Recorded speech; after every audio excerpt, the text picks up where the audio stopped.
Ninguém no Café Magnólia sabia quem ele realmente era. A chuva ainda caía fina sobre as ruas dos jardins quando Felipe Andrade empurrou a porta de madeira escura e sentiu o cheiro de café recém-moído invadir o ar. Era cedo demais para clientes, tarde demais para dormir.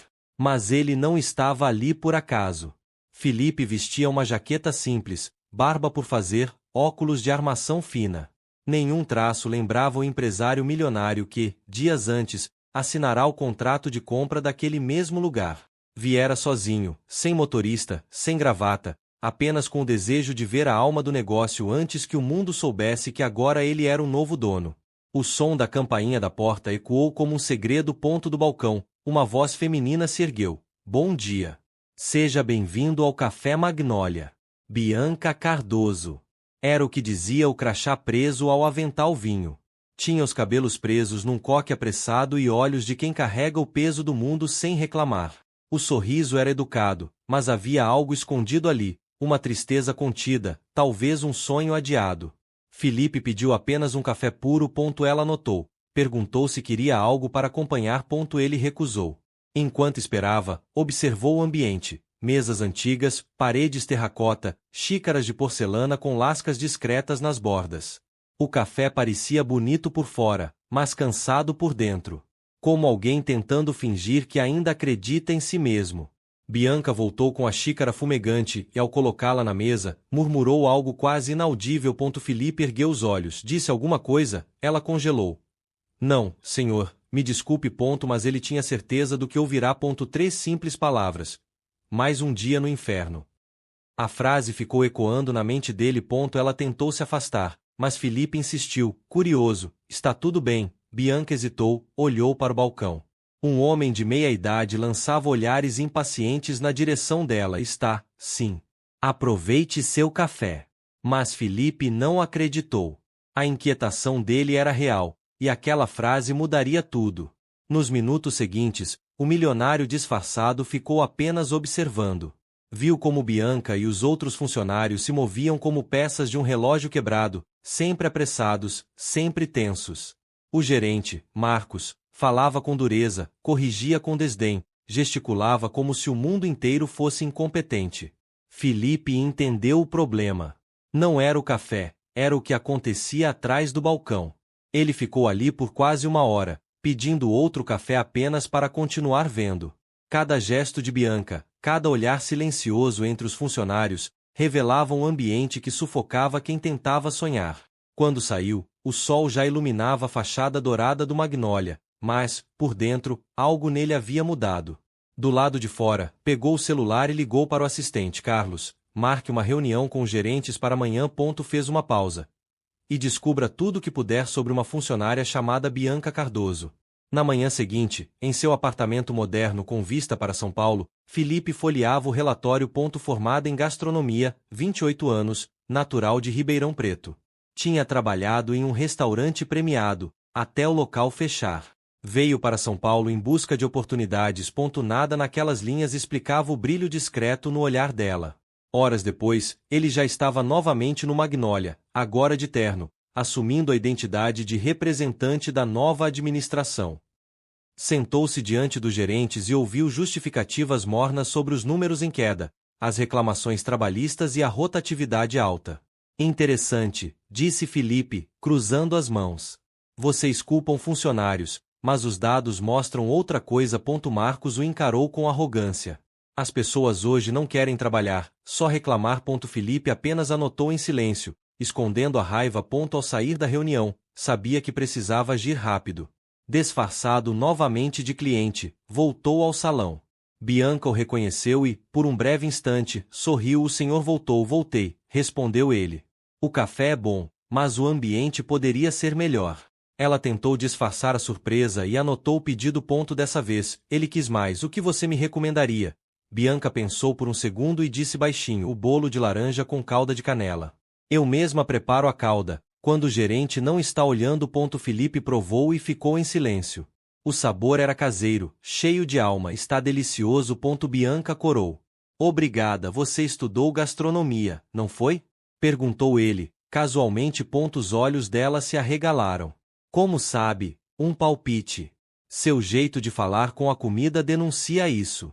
A conversa que começou com o café se transformou em algo mais profundo. Felipe perguntou o que ela mudaria no lugar se pudesse. Bianca hesitou, depois desabafou tudo. O cardápio, o jeito que tratam as pessoas, a forma como fingem que tudo está bem. Felipe ouviu cada palavra como se fosse uma confissão sagrada. Ali estava a verdade que ele buscava. O café podia ser salvo, mas as pessoas precisavam ser ouvidas. E Bianca era a única que falava com o coração. Naquela noite, os dois se encontraram novamente. Um bistrô pequeno, luz baixa, cheiro de vinho e madeira. Ela quase desistiu, mas algo na sinceridade dele a convenceu a ficar. Conversaram por horas. Bianca falou de seus sonhos, das dificuldades, da mãe que ainda morava no interior, do pai que partirá cedo. Felipe, por sua vez, se manteve vago sobre si. Disse apenas que trabalhava com gestão de negócios. Mas, a cada resposta, o disfarce pesava mais. Por que tanto interesse em mim? Ela perguntou. Porque você vê o que os outros ignoram. Bianca riu, incrédula. Não sou ninguém importante. Felipe respondeu, sério, está enganada. Pessoas como você mantêm o mundo de pé. Ele saiu daquele jantar com uma certeza. Precisava mudar o Magnolia, não apenas pelos números, mas por ela. Na manhã seguinte, a demissão de Marcos e Regina foi planejada. Helena Matos, antiga gerente, seria recontratada. Bianca receberia uma proposta formal, mas ainda não sabia quem ele era de verdade. Quando chegou o dia da reunião geral, todos os funcionários foram convocados antes da abertura. Felipe entrou na sala, agora sem disfarces. Terno impecável, olhar firme. O murmúrio cessou. Bianca empalideceu. Meu nome é Felipe Andrade, disse ele. Sou o novo proprietário do Café Magnolia. O silêncio que se seguiu foi quase palpável. A partir de hoje, tudo muda. Ele continuou, firme. Quem tratou vocês com desrespeito está dispensado. E quem se dedicou, será valorizado. Quando chamou Bianca pelo nome, ela pareceu parar de respirar. Quero convidá-la oficialmente para assumir a consultoria gastronômica do novo Magnolia. Os olhares se voltaram para ela, que permanecia imóvel, chocada. Felipe percebeu a confusão, a decepção, a raiva contida. Mas não podia recuar. Depois da reunião, chamou-a ao escritório. Ela entrou em silêncio, os olhos marejados. Você mentiu para mim, disse, com a voz trêmula. Felipe respirou fundo. Eu escondi a verdade, mas tudo o que disse foi real. E o que esperava? Que eu agradecesse por ter sido enganada. Esperava que entendesse o motivo. Bianca o encarou, ferida. Eu confiava em você. Felipe se aproximou, mas manteve a distância. Não te procurei por diversão. Fiz isso para entender o que acontecia aqui. E foi a sua honestidade que me fez querer mudar tudo. Ela desviou o olhar, lutando entre a raiva e a esperança. Felipe estendeu uma pasta. Está aqui o contrato. Seu cargo, suas condições, sua liberdade criativa total. Bianca hesitou antes de abrir. Quando viu os valores, ficou sem palavras. É muito, é justo. Você vale isso. O silêncio se prolongou. Ela caminhou até a janela, observando a rua lá fora. Quando me convidou para jantar, já sabia que ia me oferecer isso. Não, respondeu ele. Eu só queria ouvir você, de verdade. Bianca se virou. E por que eu deveria acreditar? Felipe sorriu com tristeza. Porque te provei antes de pedir que confiasse. Ele apontou para a cozinha de testes recém-instalada. Está pronta. Com os equipamentos que você pediu, os livros que mencionou, até a panela de cobre que você disse gostar. Bianca entrou no espaço e viu tudo. As prateleiras, os ingredientes, a chance que nunca teve. Por um momento, os olhos se encheram de lágrimas. Você lembrou de tudo. Lembro de cada detalhe do que me disse, respondeu ele, com voz baixa. Ela se voltou, mais firme. Tenho duas condições. Liberdade total e honestidade completa daqui para frente. Concedido, respondeu ele sem hesitar. Bianca respirou fundo. Então temos um acordo, Sr. Andrade. Felipe, corrigiu ele, sorrindo.